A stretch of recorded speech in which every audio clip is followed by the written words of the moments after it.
पौराणिक कथा। कृष्ण का पृथ्वी पर आगमन। द्वापर युग की बात है। एक बार पृथ्वी पर पाप कर्म बहुत बढ़ गए।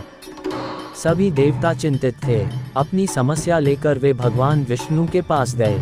भगवान विष्णु ने उनकी बात सुनकर उन्हें आश्वस्त करते हुए कहा, चिंता न करें, मैं नर अवतार लेकर पृथ्वी पर आऊंगा और इसे पापों से मुक्ति प्रदान करूंगा। मेरे अवतार लेने से पहले कश्यप मुनि मथुरा के यदुकुल में जन्म लेकर वसुदेव नाम से प्रसिद्ध होंगे।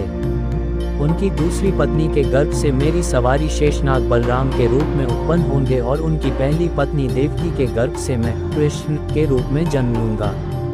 कुरुक्षेत्र के मैदान में मैं पापी क्षत्रियों का संहार कर पृथ्वी को पापों से भारमुक्त करूंगा। वह समय भी जल्द ही आ गया। मथुरा में ययाति वंश के राजा उग्रसेन का राज था। राजा उग्रसेन के पुत्रों में सबसे बड़ा पुत्र कंस था। देवकी का जन्म उन्हीं के यहाँ हुआ। इस तरह देवकी का जन्म कंस की चचेरी बहन के रूप में हुआ। इधर कश्यप ऋषि का जन्म राजा शूरसेन के पुत्र वसुदेव के रूप में हुआ। बाद में देवकी का विवाह वसुदेव के साथ संपन्न हुआ।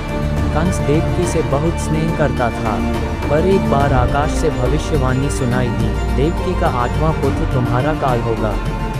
तुम्हारी मृत्यु उसी के हाथों निश्चित है। बस उसी दिन से कंस देवकी को मारने के लिए उद्धत हो गया। इस घटना से चारों तरफ हाहाकार मच गया।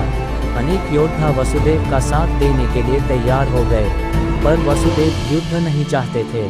उन्होंने कंस को भरोसा दिलाया कि देवकी के किसी बच्चे के जन्म लेते ही मैं उसे तुम्हें सौंप दूंगा। वसुदेव झूठ नहीं बोलते थे। कंस ने उनकी बातों पर भरोसा कर लिया। उनके समझाने पर कंस का गुस्सा तो शांत हो गया, पर उसने वसुदेव और देवकी को कारागार में डाल दिया और सख्त पहरा लगवा दिया। जैसे ही देवकी ने प्रथम पुत्र को जन्म दिया, वसुदेव ने उसे कंस के हवाले कर दिया। कंस ने उसे चट्टान पर पटक कर मार डाला। इस तरह उसने देवकी के 6 पुत्रों को मार दिया। देवकी के 7वीं बार गर्भवती होने पर शेषनाग अपने अंश से उसके गर्भ में पधारे।